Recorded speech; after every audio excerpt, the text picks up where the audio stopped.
Une phrase que vous entendez souvent, que vous lisez dans vos réseaux, c'est «Il me faut un dev pour réaliser un site».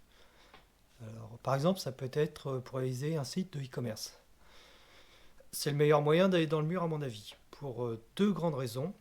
La première, c'est l'aspect technique. Il me faut un dev. Bon, déjà, ça pourrait être une dev. Bon, déjà, ça serait mieux de spécifier, mais développer un site internet, c'est à la fois savoir gérer du front office, donc tout ce qu'on appelle les écrans, mais aussi le design à partir de composants graphiques, un design system. C'est savoir gérer le back office, donc tout ce qui se traite derrière, les problèmes de performance, les bases de données, la mise en production. Ça peut être de 3, 4, 5, 6, 7, 8 technologies à maîtriser de manière différente. Par exemple, si vous voulez faire un site en PHP, alors vous allez avoir le PHP en back, vous allez avoir au moins une base de données. En front, vous pouvez par exemple avoir du React, qui n'est pas en PHP, qui est une autre technologie. Puis tout ça va falloir habiller avec des feuilles de style, donc du CSS. Après, il va falloir le déployer. Si vous voulez pouvoir gérer de la charge, ça sera peut-être du Docker, ça sera peut-être même si c'est un gros site du Kubernetes.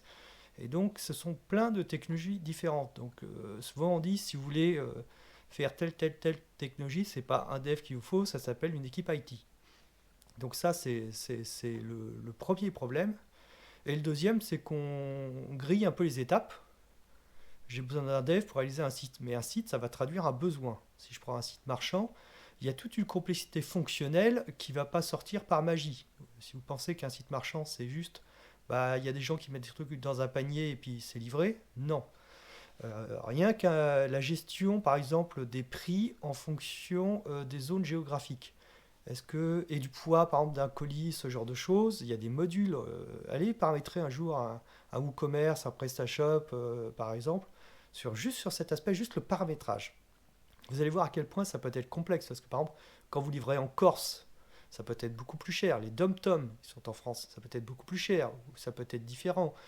Si vous livrez en Suisse, vous pouvez avoir des contraintes, puisque la Suisse n'est pas en Europe, etc., etc.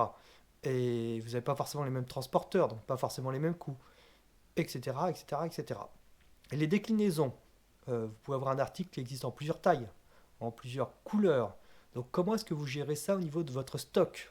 Ensuite, ces déclinaisons peuvent être mises dans des packages, c'est-à-dire on va faire des ensembles de produits, par exemple un t-shirt plus un pantalon plus j'en sais rien un bandana. J'invente là. Mais le problème c'est que ce t-shirt et ce pantalon ils ont des tailles.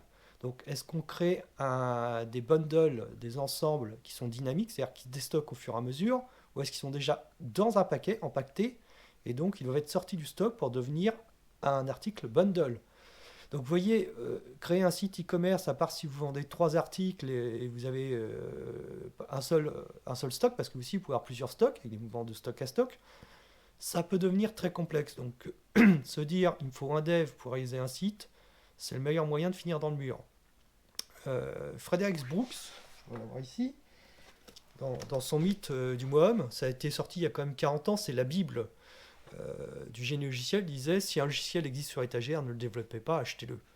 Moi, c'est ce que je vous recommande, hein. Si vous voulez lancer un site e-commerce, maintenant, il y a quand même des boîtes qui font le travail très bien.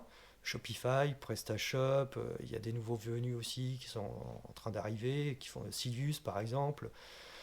WooCommerce, certains vous diront c'est pas du e-commerce, mais franchement, on peut faire des trucs très bien avec ce plugin pour WordPress. Arrêtez de vouloir réinventer la roue. Votre valeur à vous, ce n'est pas de coder un site marchand, c'est de vendre.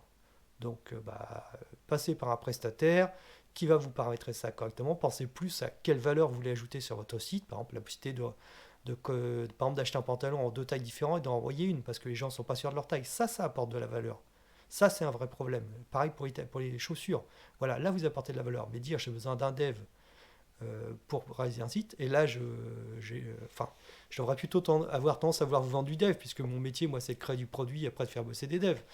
Mais sur certaines choses, arrêtez de vouloir inventer la roue, concentrez-vous sur la valeur, comme je vous dis, par exemple, vous vendez des vêtements, est-ce que je ne peux pas avoir deux ou trois tailles, ne payer qu'une, et renvoyer deux items pour être sûr d'avoir la bonne paire de chaussures ou le bon pantalon, par exemple.